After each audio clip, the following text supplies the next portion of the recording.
कर्ज, बेचैनी, डर और परेशानी, बाबा श्याम के इस चमत्कारी उपाय ने सब कुछ पलट दिया।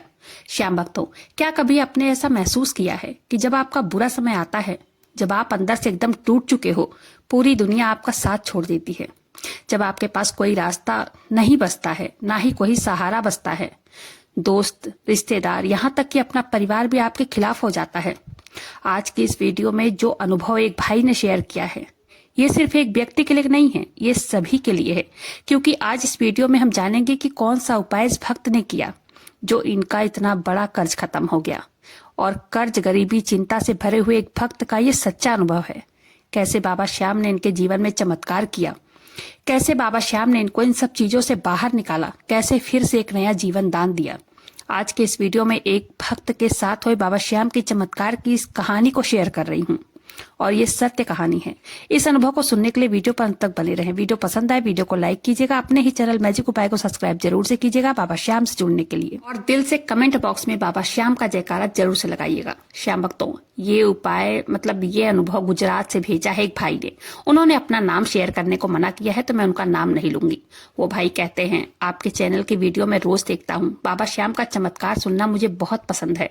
मेरे जीवन में भी बाबा श्याम का बहुत बड़ा चमत्कार हुआ है, उनकी बहुत बड़ी कृपा हुई है। बाबा श्याम के चमत्कार का अंदाजा लगाना नामुमकिन है, क्योंकि मैं भी पहले यही सोचता था कि ऐसा कुछ नहीं होता है, इस कलयुग में चमत्कार नहीं होते हैं। लेकिन जब से मैंने वो उपाय किया, तब से मेरे दिन बदल गए। मेरे साथ बाबा श्याम ने चमत्कार किया है। मुझे पहले यकीन नहीं हुआ, लेकिन बाद में मुझे यकीन हुआ कि सच में कलयुग के राजा हैं। ऐसे ही नहीं, उनके दरबार में भीड़ लगी रहती है भक्तों की। उनके दरबार में पैर रखने की जगह नहीं होती है, क्योंकि वो शीश के दानी से जो भी मांग लेता है, उसमें चाहे समय बेशक लग जाए, लेकिन वो पूरा जरूर होता है। श्याम भक्तों, ये भाई कहते हैं, मैं गुजरात में रहता हूँ। मेरे पिताजी का देहांत बचपन में ही हो गया था। मेरी माँ और हम 2 भाई, एक बहन है। मेरी माँ ने हम लोगों को घर के काम करके, झाड़ू पोछा करके बड़ा किया है।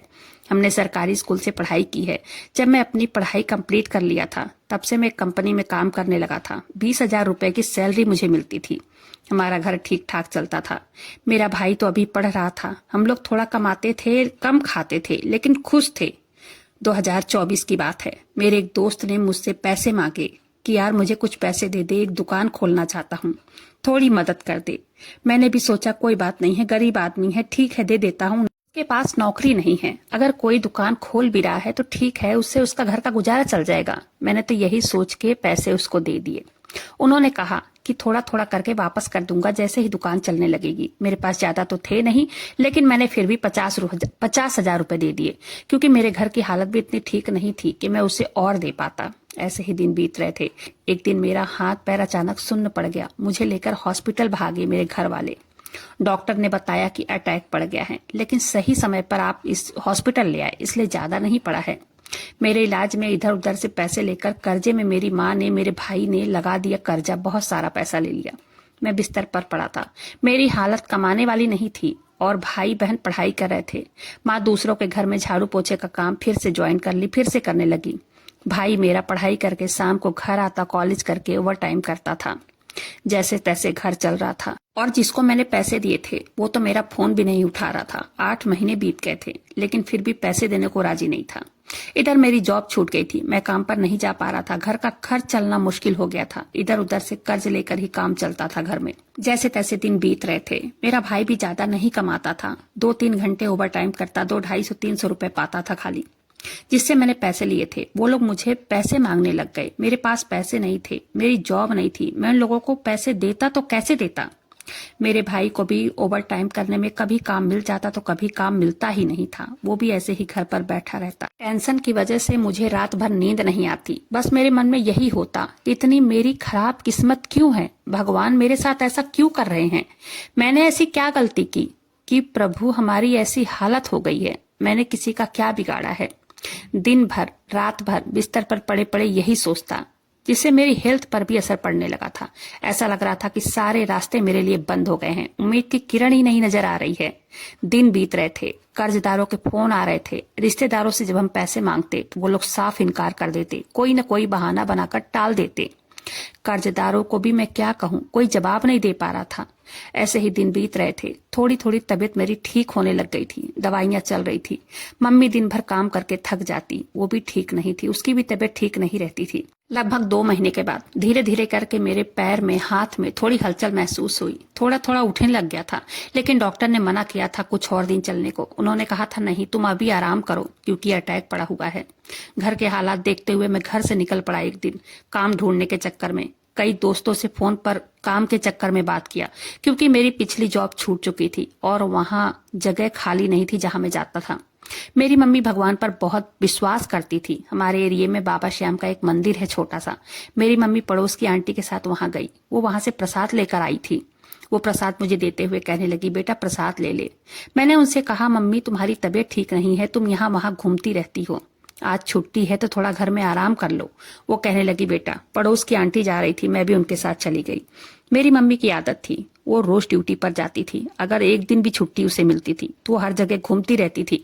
उनका पैर घर में टिकता ही नहीं था। सारी उम्र काम किया है उन्होंने, उनका मन घर में कैसे लगता। लेकिन जब मैं जॉब करने लगा था तब से मैंने उनकी नौकरी छुड़वा दिया था। लेकिन जब मैं बीमार पड़ा फिर से उन्होंने नौकरी ज्वाइन कर लिया। मैंने उनसे कहा कि तुम कहीं भी चल देती हो, थोड़ा अपनी तबीयत का ध्यान रखा करो। मेरी मम्मी कहने लगी, बेटा बाबा श्याम का मंदिर है यहीं, वहां मैं गई थी पड़ोस वाले आंटी के साथ। बहुत कुछ बता रही थी मेरी मम्मी।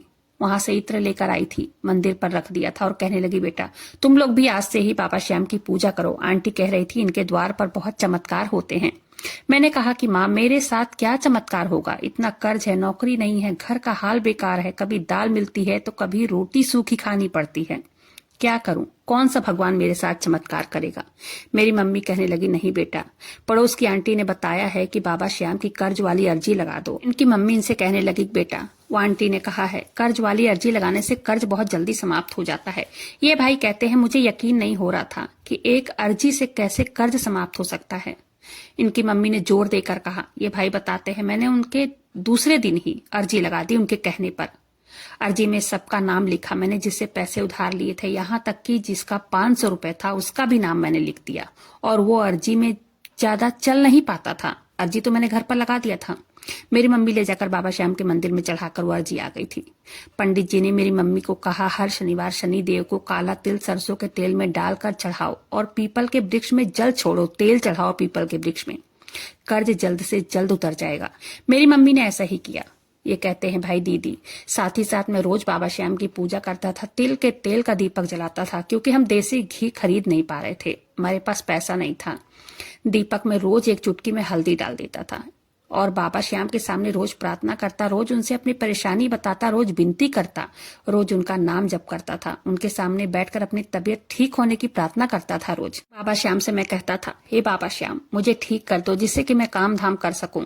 दीदी कहते हैं 1.25 महीना हुआ था खाली इस उपाय को किए हुए। अचानक एक दिन मेरा दोस्त मेरे घर आया था। वो पहले मेरे साथ काम करता था, उसका भी 5,000 रुपए मेरे पास था। जब मेरी तबीयत ठीक नहीं थी, हॉस्पिटल में वो आया था मुझे देखने और मेरी मम्मी को 5,000 रुपए देकर गया था खर्चे के लिए। तब मेरा हाल चाल पूछने वो दोस्त मेरे घर आया था। मैंने उससे कहा कि यार कहीं काम हो तो बता दो, क्योंकि घर चलना मुश्किल हो रहा है, कहीं काम नहीं है, माँ अकेले कमाती है, भाई को भी काम कहीं नहीं मिल रहा है, मैं क्या करूं। वो कहने लगा कि तू अभी काम नहीं कर सकता, तू चल नहीं पा रहा है ढंग से, वो आकर लेके चलता है। एक कंपनी में काम है, 30,000 रुपए की सैलरी मिल जाएगी, तू अपने भाई को कह दे तो उसकी बात करवा दूं, उसका काम लगवा दूं, इंटरव्यू जाके दे दे, उसका काम लग जाएगा। क्योंकि वहां काम तू नहीं कर सकता, वहां सारा दिन बाइक लेकर दुकान दुकान पर जाकर सैंपल दिखाकर आर्डर लेने का काम है, वो आर्डर लेकर आना पड़ेगा और ये काम तुम नहीं कर पाओगे। जितना आर्डर मिलेगा उतना ही तनख्वाह बढ़ती चली जाएगी। ये भाई कहते हैं मैं सोच में पड़ गया कि क्या मेरा भाई कर पाएगा ये काम। तब सभी लोग घर पर थे, शाम का टाइम था, रात का। मेरा भाई वहीं बैठा था। वो कहने लगा कि भैया मैं करूंगा काम, कॉलेज का 1 साल का मैंने ड्रॉप लिया है, तुम्हारी तबीयत ठीक नहीं थी इसलिए अगले साल कॉलेज ज्वाइन करूंगा। मेरे भाई की नौकरी लग गई। बाबा श्याम की कृपा धीरे धीरे हमारे ऊपर होने लग गई थी। मेरा भाई बाबा श्याम का आशीर्वाद लेकर काम ज्वाइन कर लिया।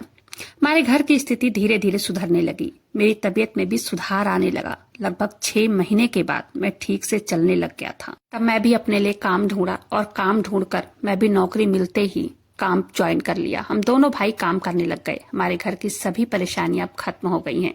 मेरा सारा कर्ज भी खत्म हो गया है। हम दोनों भाइयों ने मिलकर काम करके सारा कर्ज खत्म किया।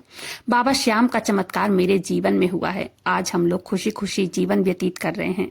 मात्र 1 साल में बाबा श्याम ने मेरी किस्मत को पलट दिया। कर्ज वाली अर्जी लगाने के बाद से ही कर्ज उतारने के मेरे लिए रास्ते बनने लग गए थे। बाबा श्याम का मैं जीवन भर आभारी रहूंगा। दीदी, इस उपाय में बहुत शक्ति है। ये उपाय बहुत चमत्कारी है। श्याम भक्तों, इस उपाय को आप करके देखिएगा। बहुत ही ज्यादा पावरफुल उपाय है ये। बाबा श्याम की कर्ज वाली अर्जी जरूर से लगाइए। अगर आप कर्ज से परेशान हैं तो उसके बाद सरसों के तेल का दीपक जलाइए। पीपल के पेड़ के पास सरसों का तेल चढ़ाइए। पीपल के पेड़ में शनि देव महाराज पे। ये कर्ज मुक्ति का बहुत ही पावरफुल उपाय है। इस उपाय को करने के बाद आप सब कुछ उन पर छोड़ दीजिए। बिल्कुल निश्चिंत हो जाइए। फिर देखिए कि कैसे वो आपकी हर परेशानियां दूर करते हैं। मैं बार बार यही कहूंगी, विश्वास, भाव, श्रद्धा, बस यही रखिए। वो तो मात्र भाव के भूखे हैं और उन्हें कुछ भी नहीं चाहिए। बाबा श्याम पता है अमीरों के भी हैं और गरीबों को भी हैं।